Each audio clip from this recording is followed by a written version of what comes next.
أعوذ بالله من الشيطان الرجيم بسم الله الرحمن الرحيم وأصحاب الشمال ما أصحاب الشمال في سموم وحميم وظل من يحموم لا بارد ولا كريم إنهم كانوا قبل ذلك مترفين وكانوا يصرون على الحنث العظيم وكانوا يقولون أإذا متنا وكنا ترابا وعظاما أإنا لمبعوثون أو آباؤنا الأولون قل إن الأولين والآخرين لمجموعون إلى ميقات يوم معلوم ثم إنكم أيها الضالون المكذبون لآكلون من شجر من زقوم فمالئون منها البطون فشاربون عليه من الحميم فشاربون شرب الهيم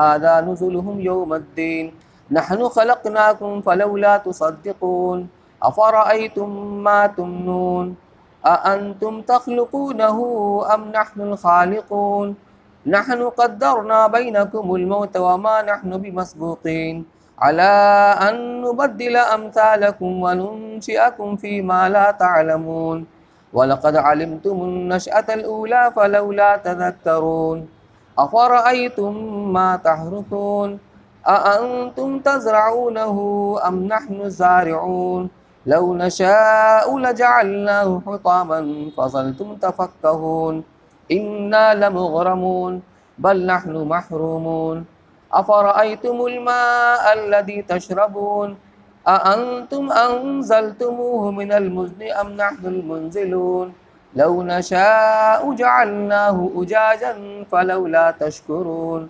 أفرأيتم النار التي تورون أأنتم أنشأتم شجرتها أم نحن المنشئون نحن جعلناها تذكرة ومتاعا للمقوين فسبح باسم ربك العظيم صدق اللہ العلی العظیم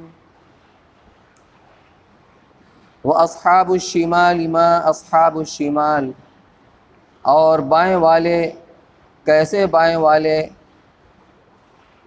فی سموم وحمیم وظل من یحموم تیز بھاپ میں اور جلتے پانی میں اور سائے میں دھوئیں کے لا بارد ولا کریم نہ ٹھنڈا اور نہ عزت کا انہم کانوا قبل ذلک مترفین وہ لوگ تھے اس سے پہلے خوشحال وکانوا یصرون علی الحنث العظیم اور ضد کرتے تھے اس بڑے گناہ پر وکانوا یقولون اور کہا کرتے تھے اذا متنا وکنا ترابا وعظاما ائنا لمبعوثون کیا جب ہم مر گئے اور ہو چکے مٹی اور ہڈیاں کیا ہم پھر اٹھائے جائیں گے اوا آباؤنا الاولون اور کیا ہمارے اگلے باپ دادا بھی قل ان الاولین والآخرین تو کہہ دے کہ اگلے اور پچھلے لمجموعون الی میقات یوم معلوم سب اکٹھے ہونے والے ہیں ایک دن مقرر کے وقت پر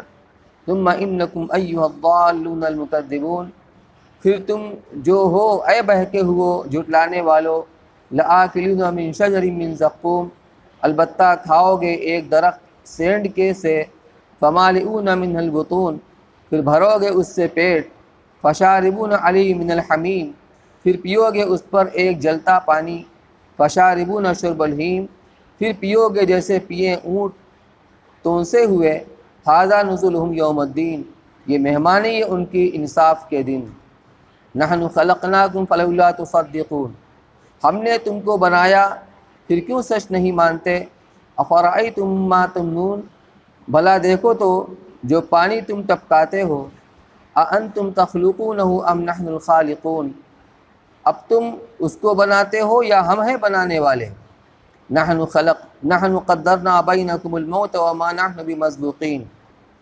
علی ان نبدل امثالکم وننشئکم فیما لا تعلمون ہم ٹھہرا چکے تم میں مرنا اور ہم عاجز نہیں اس بات سے کہ بدلے میں لے آئیں تمہاری طرح کے لوگ اور اٹھا کھڑا کریں تم کو وہاں جہاں تم نہیں جانتے وَلَقَدْ عَلِمْتُمُ النَّشْأَةَ الْأُولَى فَلَوْلَا تَذَكَّرُونَ اور تم جان چکے ہو پہلا اٹھان پھر کیوں نہیں یاد کرتے افرأیتم ما تحرثون بھلا دیکھو تو جو تم بوتے ہو، اَأَنتُمْ تَزْرَعُونَهُ أَمْ نَحْنُ الزَّارِعُونَ، کیا تم اس کو کرتے ہو کھیتی یا ہم ہیں کھیتی کرنے والے؟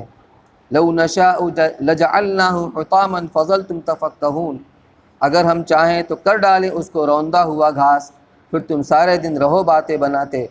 اِنَّا لَمُغْرَمُونَ، ہم تو قرض دار رہ گئے۔ بَلْ نَحْنُ مَحْرُومُونَ، بلکہ ہم بے نصیب ہو گئے۔ أَفَرَأَيْتُمُ الْمَاءَ الَّذِي تَشْرَبُونَ، بھلا دیکھو تو پانی کو جو تم پیتے ہو، أَأَنْتُمْ أَنزَلْتُمُوهُ مِنَ الْمُزْنِ أَمْ نَحْنُ الْمُنزِلُونَ، کیا تم نے اتارا اس کو بادل سے یا ہم ہیں اتارنے والے؟ لَوْ نَشَاءُ جَعَلْنَاهُ أُجَاجًا فَلَوْلَا تَشْكُرُونَ، اگر ہم چاہیں کر دیں اس کو کھارا، پھر کیوں نہیں احسان مانتے؟ أَفَرَأَيْتُمُ النَّارَ الَّتِي تُورُونَ، بھلا دیکھو تو آگ جس کو تم سلگاتے ہو، أَأَنْتُمْ أَنشَأْتُمْ شَجَرَتَهَا أَمْ نَحْنُ الْمُنشِئُونَ، کیا تم نے پیدا کیا اس کا درخت یا ہم ہیں پیدا کرنے والے؟ نَحْنُ جَعَلْنَاهَا تَذْكِرَةً وَمَتَاعًا لِلْمُقْوِينَ، ہم نے ہی تو بنایا وہ درخت یاد دلانے کو اور برتنے کو جنگل والوں کے۔ فَسَبِّحْ بِاسْمِ رَبِّكَ الْعَظِيمِ، سو بول پاکی اپنے رب کے نام کی جو سب سے بڑا ہے۔ اس کے پہلے شروع صورت سے اصحاب الیمین کا تذکرہ تھا اور ان کو جو نعمتیں ملنے والی ہیں آخرت میں اس کا ذکر تھا۔ اصحاب الیمین میں دو طبقہ تھا، ایک سابقین مقربین جس میں حضرات انبیاء کرام علیہ السلام اور ان کے جو مقرب لوگ ہوتے ہیں صدیقین، شہداء وغیرہ وغیرہ، اعلیٰ درجے کے متقین، ان کو عام مومنین سے جن کو اصحاب الیمین سے تعبیر کیا گیا ہے ان کا درجہ بلند رکھا گیا، ان کی نعمتیں بھی اعلیٰ درجے کی ہیں۔ بہرحال اس کے پہلے کی آیات کے اندر ان کے بدلہ اور جزاؤں کا اور نعمتوں کا ذکر تھا۔ آج کی تلاوت کردہ آیات کے اندر جو مجرمین ہیں، جو کفار مشرکین ہیں، ان کی سزاؤں کا ذکر ہے، اور اس کے بعد اللہ تبارک و تعالی نے اپنی نعمتوں کو، جس میں انسان کا وجود اس کی تخلیق ہے، جو ماں کے پیٹ کے اندر 9 مہینے کے اندر تدریجی طریقے پر ہوتی رہتی ہے، پھر انسان کی دنیا میں آنے کے بعد موت تک اس کو باقی رکھنا، اس کے لیے غذاؤں کا انتظام کرنا، پینے کے لیے پانی کا انتظام کرنا، اللہ نے ایک خاص انداز سے سوال کیا ہے جو اس کی توحید کے اوپر دلالت کرتی ہے، اور اس بات کے اوپر کہ قیامت کا آنا کوئی مستبعد نہیں ہے، عین ممکن ہے۔ جس کی قدرت میں یہ سب ہے وہ یہ بھی کر سکتا ہے کہ انسان کو مرنے کے بعد دوبارہ زندہ کر دے۔ اب آپ سماعت فرمائیں۔ وَأَصْحَابُ الشِّمَالِ مَا أَصْحَابُ الشِّمَالِ، بائیں والے یعنی جو اہل جہنم ہوں گے ان کو نامہ اعمال بائیں ہاتھ میں دیا جائے گا، یہاں مراد وہی جہنمی لوگ ہیں۔ ما اصحاب الشمال، کیسے برے ہیں بائیں والے، فی سموم و حمیم، جو آگ کے اندر اور کھولتے ہوئے پانی میں ہوں گے۔ سموم کہتے ہیں تیز بھاپ کو بھی، اور سخت گرم ہوا جب چلتی ہے اس کو لو کہا جاتا ہے، اس کو بھی یہاں پر مراد ہے آگ، نار جہنم۔ حمیم کہتے ہیں کھولتے ہوئے پانی کو۔ ہم دنیا کے کھولتے ہوئے پانی پر قیاس نہ کریں۔ جلالین شریف کے اندر جو تفسیر کی ایک مختصر کتاب ہے عربی کے اندر، اس میں اس کی تفسیر میں لکھا ہوا ہے حمیم اس کھولتے ہوئے پانی کو کہتے ہیں جو درجہ حرارت میں اپنی انتہا کو پہنچا ہوا ہو، یعنی پھر اس کے اوپر گرم ہونے کا کوئی درجہ نہیں، انتہائی گرم۔ حدیث کے اندر آتا ہے کہ جب یہ جہنمی فریاد کریں گے، شور مچائیں گے پانی پینے کے لیے پیاس کی وجہ سے، تو ان کو جب پانی دیا جائے گا تو وہ حمیم دیا جائے گا کھولتا ہوا، اتنا تیز کھولتا ہوا ہوگا کہ جب اس کو پئیں گے تو ان کی آنتیں کٹ کٹ کر پاخانے کے راستے باہر نکل جائیں گی۔ یہ ہے اصحاب الشمال والوں کا کھانا اور پانی، فی سموم و حمیم، کہ آگ کے اندر ہوں گے اور کھولتے ہوئے پانی کے اندر ہوں گے، کبھی یہ کبھی وہ، وظل من یحموم، اور سیاہ دھوئیں کے سائے کے اندر ہوں گے، لا بارد ولا کریم، وہ سایہ نہ تو ٹھنڈا ہوگا اور نہ فرحت بخش ہوگا۔ آگے جو صورت آ رہی ہے سورہ مرسلات، اس کے اندر بیان کیا گیا ہے کہ دھواں جو کثرت کے ساتھ یہ چلے گا تو پھٹ کر 3 حصے میں منقسم ہو جائے گا۔ پھر اس میں سے جو شرارے نکلیں گے، ابتداً وہ شرارے ایسے ہوں گے جیسے بڑے بڑے پہاڑ اور بڑی بڑی عمارتیں، محلات، اور انتہاً جب وہ چھوٹے ہو جاتے ہیں تو پھر اونٹوں کی مانند ہوں گے وہ۔ تو عموماً کیا ہوتا ہے کہ سائے کے اندر انسان کو فرحت بھی ملتی ہے، لذت بھی ملتی ہے۔ سایہ کے اندر برودت ہوتی ہے، راحت ملتی ہے اس سے۔ دھوپ سے آدمی سائے کے اندر آتا ہے تو اس کو دھوپ کی تمادت سے نجات ملتی ہے، ٹھنڈک کا احساس ہوتا ہے، راحت کا احساس ہوتا ہے، اور روحانی طور پر اس کو لذت و فرحت کا احساس ہوتا ہے۔ لیکن وہ سایہ ایسا نہیں ہوگا، فرمایا لا بارد ولا کریم، نہ ٹھنڈا ہوگا نہ فرحت بخش ہوگا۔ انہم کانوا قبل ذلک مترفین، اس کی وجہ کیا ہوگی؟ یہ سزا انہیں کیوں ملے گی؟ اس لیے کہ یہ لوگ اس سے پہلے، یعنی اس آخرت سے پہلے دنیا کی زندگی میں خوشحالی کے اندر تھے۔ اور عموماً یہ ہوتا ہے، خوشحالی انسان کے اندر اکڑ مکڑ پیدا کر دیتی ہے۔ یہ خوشحالی کے اندر تھے، وَكَانُوا يُصِرُّونَ عَلَى الْحِنثِ الْعَظِيمِ، اور اس خوشحالی نے ان کے اندر غرہ پیدا کر دیا، اور یہ ایک بڑے بھاری گناہ کے اوپر اصرار کرتے تھے۔ بڑے بھاری گناہ سے مراد ہے ان کا کفر و شرک کہ اس کے اوپر جمے ہوئے تھے۔ وَكَانُوا يَقُولُونَ، اور یہ کہا کرتے تھے أَإِذَا مِتْنَا وَكُنَّا تُرَابًا وَعِظَامًا أَإِنَّا لَمَبْعُوثُونَ، تعجب سے کہا کرتے تھے کہ کیا جب ہم مر گئے، یعنی ہماری موت آ گئی اور ہم مٹی اور ہڈیاں ہو گئے، کہ انسان کو جو قبر کے اندر دفن کیا جاتا ہے تو ابتداً اس کی لاش پھولتی ہے، پھٹتی ہے، سڑتی ہے، گلتی ہے، پھر کیڑے اس کی لاش کو کھا کر ختم کر دیتے ہیں، مٹی مل کر مٹی ہو جاتی ہے، پھر ہڈیاں رہ جاتی ہیں جو بتدریج بھربھری ہو جاتی ہیں، اور ایک وقت آتا ہے کہ وہ بھی اپنا وجود کھو بیٹھتی ہیں۔ تو جب ہم اس حالت کو پہنچ جائیں کہ مٹی کے اندر مل کر مٹی ہو جائیں اور ہڈیاں رہ جائیں، أَإِنَّا لَمَبْعُوثُونَ، تو کیا ہم کو دوبارہ زندہ کیا جائے گا؟ أَوَآبَاؤُنَا الْأَوَّلُونَ، اور ہمارے اگلے بڑوں کو بھی، جو ہمارے باپ دادا دنیا سے جا چکے ان کو بھی زندہ کیا جائے گا؟ قُلْ إِنَّ الْأَوَّلِينَ وَالْآخِرِينَ، قرآن یہ کہتا ہے، اللہ تبارک و تعالیٰ کہ اے پیغمبر آپ ان سے کہہ دیجئے یقیناً اگلے اور پچھلے سب، جو تم سے پہلے گزر چکے وہ بھی اور جو اگلے ہیں وہ بھی، یا اگلے سے مراد جو دنیا سے جا چکے ہیں وہ، اور پچھلے سے مراد جو بھی گئے نہیں، یہ سب کی سب، یعنی سارے انسان کو اور سارے جنات کو، لَمَجْمُعُونَ إِلَىٰ مِيقَاتِ يَوْمٍ معلوم، سب کو ایک مقرر دن کے وقت پر اٹھایا جائے گا۔ مقرر دن سے مراد یہاں قیامت کا دن ہے کہ سب کو اس دن زندہ کر کے اٹھایا جائے گا۔ ثُمَّ إِنَّكُمْ أَيُّهَا الضَّالُّونَ الْمُكَذِّبُونَ، پھر تم سے اے گمراہوں اور اے تکذیب کرنے والے جھٹلانے والوں، لَآكِلُونَ مِن شَجَرٍ مِّن زَقُّومٍ، سنو کہ تم کو کھانا ہوگا زقوم کے درخت سے۔ زقوم ایک پھل ہوتا ہے جو پگھلے ہوئے تانبے کی مانند ہوتا ہے۔ حدیث کے اندر اللہ کے رسول صلی اللہ علیہ وسلم فرماتے ہیں کہ اس کا ایک قطرہ اگر دنیا کے سمندر میں ڈال دیا جائے یا دریا کے اندر ڈال دیا جائے تو اس کی کڑواہٹ سے ساری دنیا والے متاثر ہوں گے اور سب کا کھانا برباد ہو جائے گا، کڑوا ہو جائے گا، سب کی زندگی تباہ و برباد ہو جائے گی اس کی کڑواہٹ کی وجہ سے۔ تو جس کی یہی غذا ہوگی اس کے بارے میں سوچئے۔ زقوم کا ان کو درخت سے کھلایا جائے گا، فَمَالِئُونَ مِنَ الْبُطُونَ، اور ایسا نہیں ہے، پیٹ بھرا جائے گا اس سے، اسی سے اپنا پیٹ بھریں گے اور کوئی چیز نہیں ملے گی۔ دنیا کے اندر خواہشات بھی انسان کے اندر ہیں، پوری ہوتی بھی ہیں نہیں بھی ہوتی ہیں۔ جہنم کے اندر اس کی بھوک اور پیاس کو خوب بڑھا دیا جائے گا، اب پوری ایک نہیں کی جائے گی، یہ بھی ایک قسم کی سزا ہے۔ تو جو ان کی فریاد کرنے پر، ان کے چلانے پر اور ان کے مانگنے پر جو چیز کھانے کو دی جائے گی وہی زقوم کا پھل ہوگا۔ جب اس کو کھائیں گے تو حلق کے اندر اٹک جائے گا، پھر اب پانی کے لیے فریاد کریں گے تو وہی حمیم دیا جائے کھولتا ہوا پانی، جس کو وہ پئیں گے تو ان کو اتھڑی و گلاتا ہوا پاخانے کے راستے وہ سب نکل جائے گا۔ اللہ ہم سب کی حفاظت فرمائے۔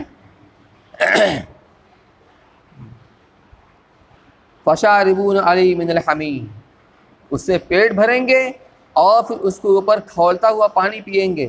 فشاربون شرب الہیم، اور کیسے پئیں گے؟ پیاسے اونٹ کی طرح سے۔ ہیم جمع احیم کی ہے، جب پیاسا اونٹ پانی پیتا ہے گٹ گٹ کر کے تیزی کے ساتھ ڈھیر سارا پانی پی لیتا ہے۔ ہونا تو یہ چاہیے تھا اس کی ہلاکت خیزی کی وجہ سے ایک بار منہ میں لگانے کے بعد دوبارہ قریب نہ لائیں، لیکن ان کو زبردستی پینا پڑے گا، نہیں پی لیں گے تو فرشتے ان کو مار مار کے پلائیں گے۔ تو کیسے پئیں گے؟ پیاسے اونٹوں کی طرح۔ ھذا نزلھم یوم الدین، یہ ان کی مہمانی ہوگی انصاف کے دن، یعنی بدلے کے دن۔ یہ پیش آنا ہے مجرمین کے ساتھ جو شرک کے علمبردار ہیں، جو کافر ہیں، جو قیامت کے منکر ہیں، قیامت کو نہیں مانتے۔ آگے اللہ تعالیٰ نے اپنی قدرت کو ظاہر فرمایا ہے۔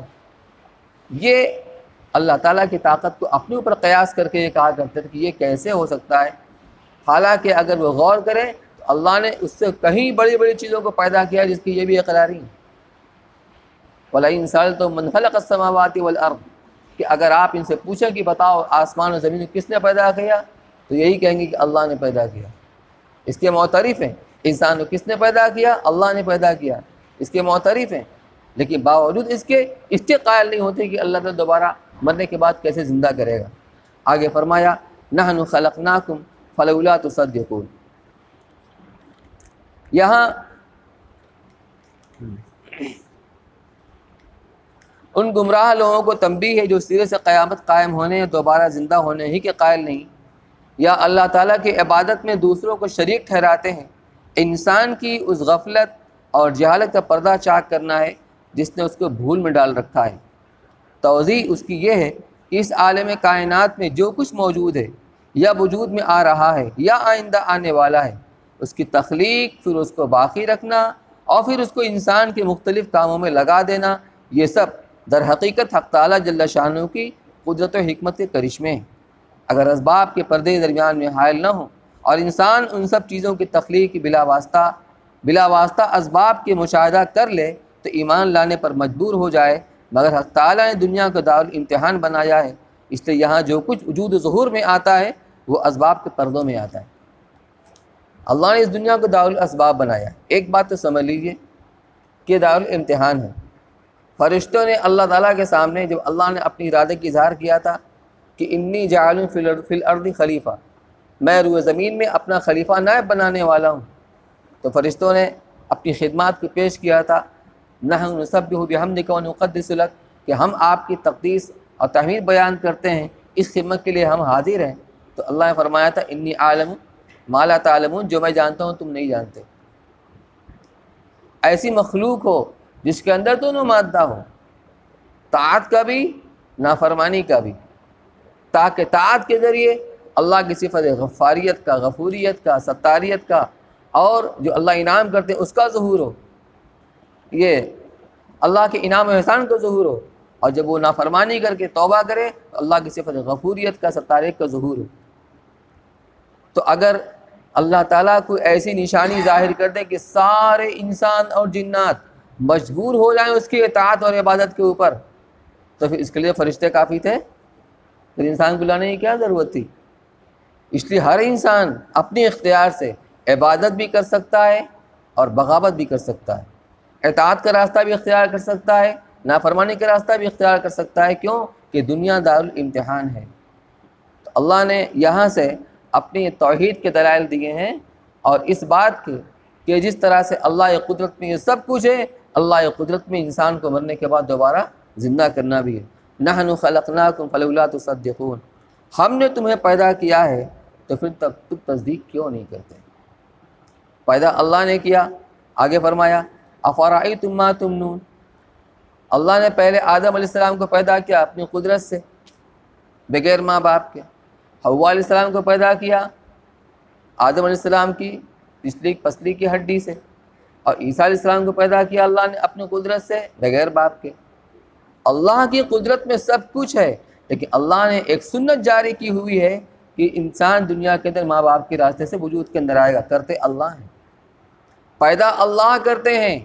انسان لاکھ چاہے اور اللہ کی مشیت نہ ہو تو ایک چوہا کا بچہ ہی پیدا نہیں ہو سکتا۔ اللہ جس کو چاہتے ہیں اولاد نرینہ دیتے ہیں، جس کو چاہتے ہیں بچیاں دیتے ہیں، جس کو چاہتے ہیں دونوں دیتے ہیں، جس کو چاہتے ہیں کچھ نہیں دیتے، اس کو باندھ رکھتے ہیں۔ ایک سلسلہ چلا آ رہا ہے، تو ہر انسان کے لیے یہی اسباب رکاوٹ بن گیا، سمجھتا ہے یہ اس اسباب کے تحت میں ہو رہا ہے۔ اسباب میں تاثیر کس نے رکھی؟ اللہ نے رکھی۔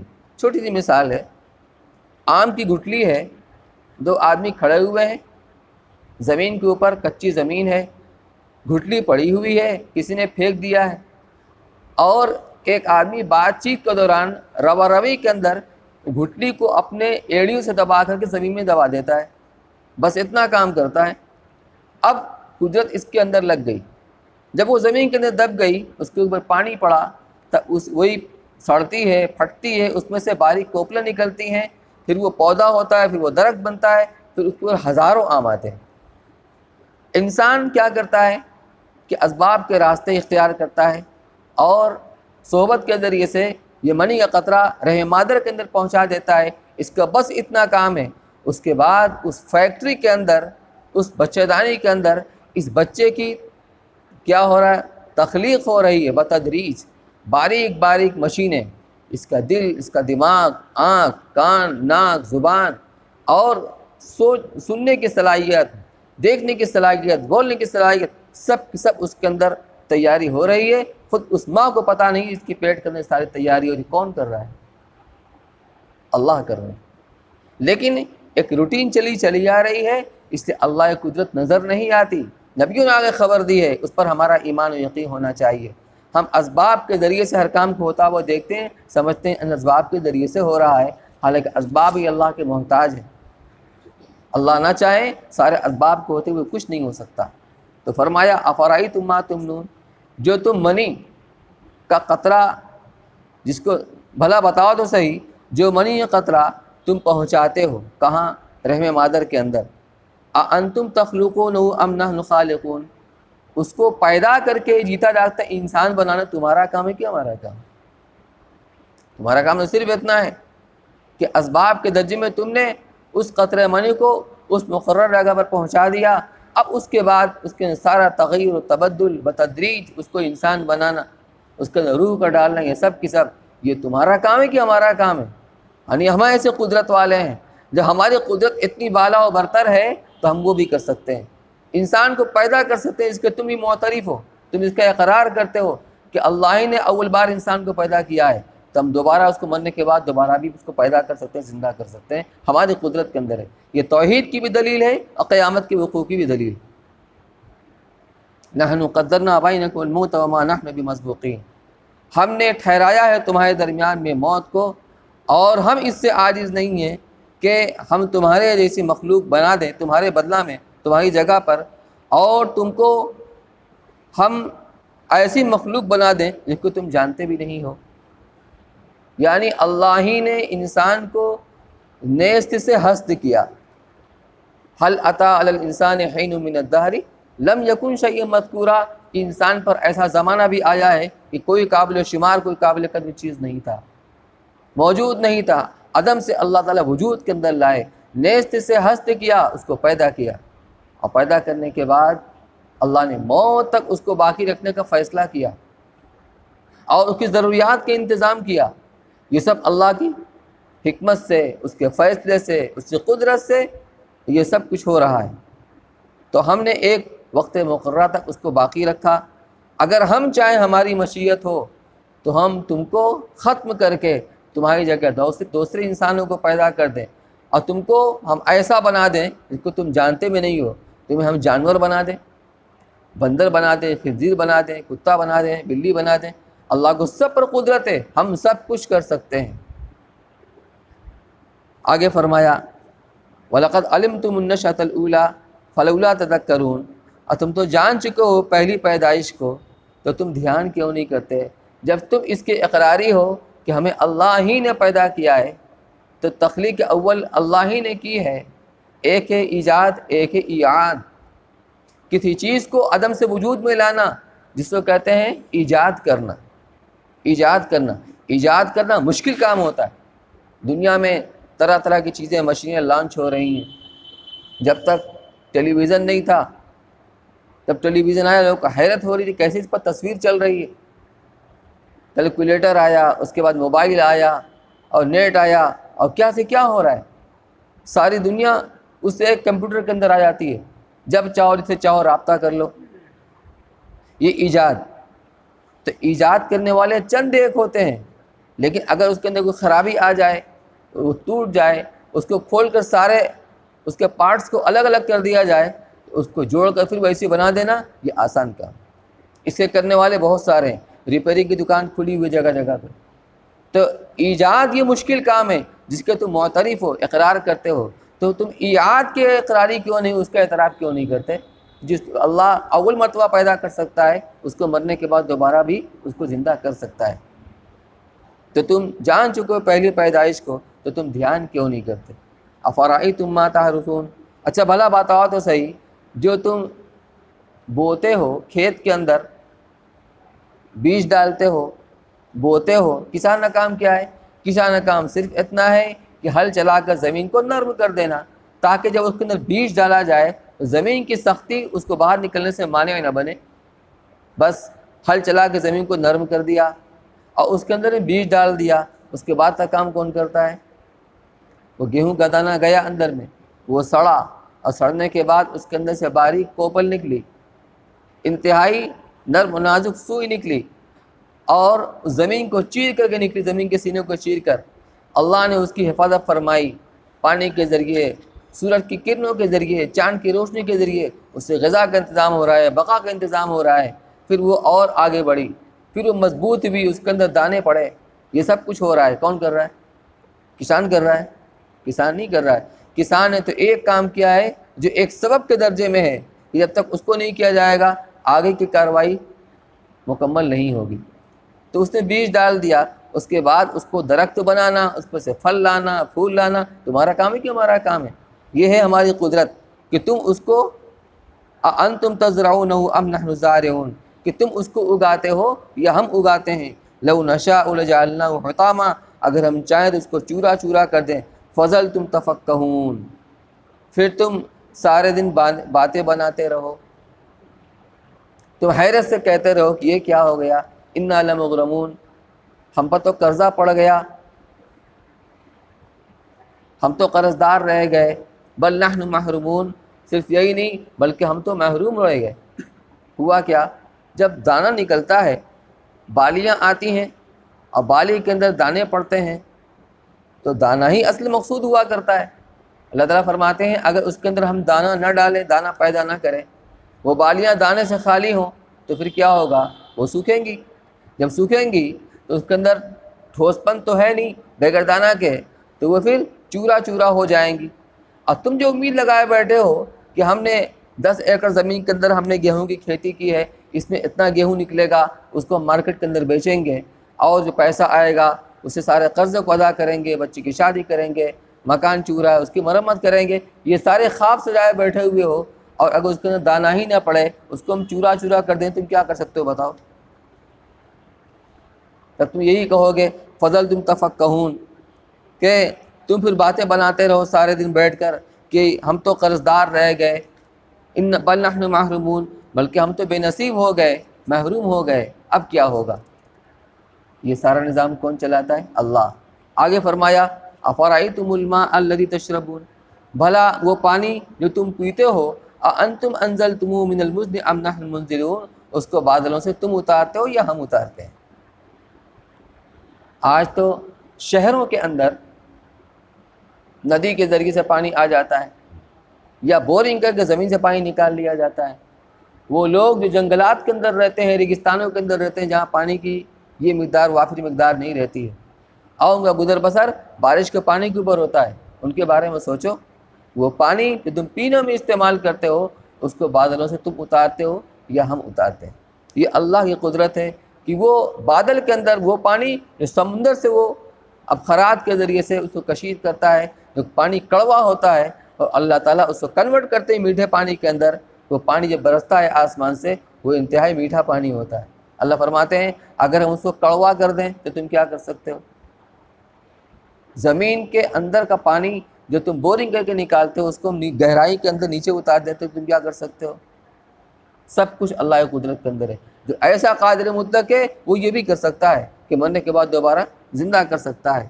لو نشاء جعلناہ اجاجا، اگر ہم چاہیں تو اس کو کڑوا کر دیں. فلولا تشکرون، تو تم شکر کیوں نہیں کرتے؟ شکر کا مطلب کیا ہے؟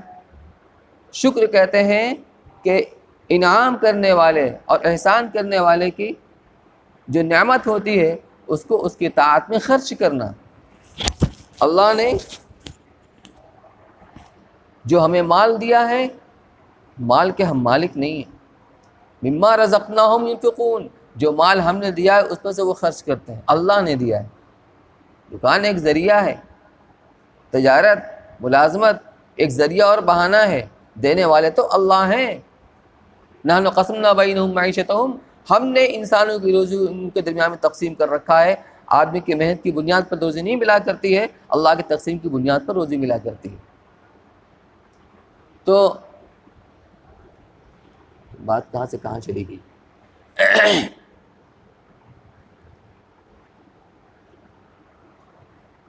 ہاں، تو یہ شکر کی حقیقت یہ ہے کہ منعم کی دی ہوئی نعمت کو اس کی اطاعت کے اندر خرچ کرنا اور زبان سے اس کا شکر ادا کرنا، دل سے بھی اس کا معترف ہونا کہ یہ نعمت اللہ کی دی ہوئی ہے. تو یہاں شکر کا مطلب کیا ہے؟ اپنے کفر اور شرک جس پر تم جمے ہوئے ہو اس سے نکلو، اس سے توبہ کرو اور توحید تو اختیار کرو، قیامت کے اقرار کر کے اس کی تیاری میں لگو. یہ ہے شکر. مطلب یہ فلولا تشکرون، تم شکر کیوں نہیں کرتے؟ افرأیتم النار التی تورون، بھلا بتا دو صحیح وہ آگ جو تم سلگاتے ہو. آج تو بہت سارے ذرائع ہیں، آلات ہیں. تو گیس ہے، ایک شرارہ نکلا جل گئی، کام چل رہا ہے. آگ کے بغیر انسان کی زندگی کا تصور نہیں ہو سکتا. کھانا کیسے بنے گا؟ کھانا بنانے کے لیے آگ کا ہونا ضروری ہے. جس زمانے میں ترقیات نہیں تھی، لوگ چکماک کے ذریعے ایک خاص قسم کا پتھر ہوتا ہے اس کو رگڑ کر آگ پیدا کرتے تھے، یا ایک مخصوص قسم کا درخت ہوتا ہے، درخت ہرا بھرا لیکن اس سے آگ نکلتی ہے. یہ اللہ کی قدرت ہے. ہریالی، تری اور آگ دونوں جمع نہیں ہو سکتی. آگ ہے تو گرمی ہوگی، ٹھنڈک نہیں ہوگی. ہریالی نہیں ہوگی، ہریالی ہے تو آگ نہیں ہوگی. لیکن اللہ یہ قدرت ہے.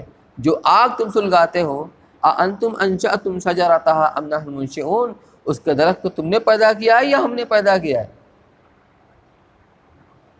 نَحْنُ جَعَلْنَاهَا تَذْكِرَةً وَمَتَاعًا لِلْمُقْوِينَ، ہم نے اس کو یاد دہانی کے طور پر بنایا ہے اور مسافروں کے لیے نفع کی چیز بنایا ہے، نفع اٹھانے کی اور برتنے کی چیز بنایا ہے. یہ مسافروں کے لیے مخصوص نہیں ہے، لیکن عموماً ہوتا کیا ہے جب آدمی سفر کرتا ہے تو سفر کے اندر اسباب اور وسائل زیادہ اس کے ساتھ میں نہیں ہوتے ہیں، بس ضرورت کے بقدر آدمی سامان لیتا ہے. اب ضرورت پڑ گئی کھانا بنانے کی، آگ کہاں سے آئے گی؟ ضرورت پڑتی ہے اس وقت تو یہ درخت کام کرتا ہے جس کو رگڑ کر کے آگ پیدا ہوتی ہے. یا یہ مطلب ہے کہ بعض درخت وہ ہوتے ہیں جنگل میں جب آپس میں ٹکراتے ہیں تو آگ نکلتی ہے اور جل جاتے ہیں، اس میں سے کوئلہ بنتا ہے. یہ مطلب بھی ہو سکتا ہے. خلاصہ کلام یہ ہے کہ اللہ تعالیٰ نے ابتدا سے کہ تم کو پیدا ہم نے کیا، نیست سے ہست کیا، تم کو ہم نے وجود دیا. تم نے صرف ایک قطرہ منی کو اس کے مقام پر پہنچایا تھا، ہم نے جیتا جاگتا انسان بنایا. پھر دنیا میں لانے کے بعد اس کے بقا کا انتظام کیا، اس کی غذا کا انتظام کیا، اس کے پانی پینے کا انتظام کیا، اور موت تک اس کے باقی رہنے کا انتظام کیا. کہ جو ذات یہ کر سکتی ہے وہ مرنے کے بعد دوبارہ زندہ بھی کر سکتی ہے، اور وہی عبادت کی مستحق ہے. تو توحید کی بھی دلیل ہے اور قیامت کی بھی دلیل ہے. فسبح بسم ربک العظیم، تو پاکی بیان کرو اپنے پروردگار کی جو عظیم الشان ہے. اب آگے ایک رکوع باقی رہ گیا جو انشاءاللہ اگلے 10 میں سماعت فرمائیں. دعا فرمائیں. اللهم صل على سيدنا وشفينا نبينا مولانا محمد وبارك وسلم. ربنا ظلمنا أنفسنا وإن لم تغفر لنا وترحمنا لنكونن من الخاسرين. الہ العالمین ہم سب کے یہاں جمع ہونے کو بے انتہا قبول فرما۔ اے اللہ ہم سب کے یہاں بیٹھنے سننے کو بے انتہا قبول فرما۔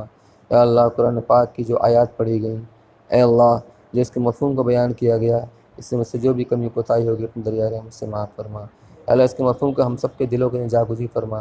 ہم سب کو قرآن پاک کی تعلیمات کے مطابق زندگی گزارنے کی توفیق نصیب فرما۔ اس کے ساتھ سچی وابستگی نصیب فرما، خصوصی تعلق پیدا فرما، اس کی تلاوت کی بھی توفیق نصیب فرما، ان کے احکامات پر عمل کی بھی توفیق نصیب فرما۔ اے اللہ تم یقین ایمان اپنے کرم سے ہمیں عطا فرمایا ہے، اپنے فضل سے ہم سب پر ایمان پر خاتم مقدر فرما، ایمانی اعمال کرنے کی توفیق نصیب فرما، ہمارے ایمان میں طاقت یقین و قوت نصیب فرما۔ اے اللہ اپنے لطف کا کرم کا فضل کا عافیت کا معاملہ فرما۔ اے اللہ دنیا اور آخرت کی تمام چھوٹی بڑی ضرورتوں کا عافیت کے ساتھ پوری فرما۔ ربنا تقبل منا انك انت السميع العليم وتب علينا انك انت التواب الرحيم وصلى الله تعالى على خير خلقه سيدنا محمد وعلى اله وصحبه اجمعين برحمتك يا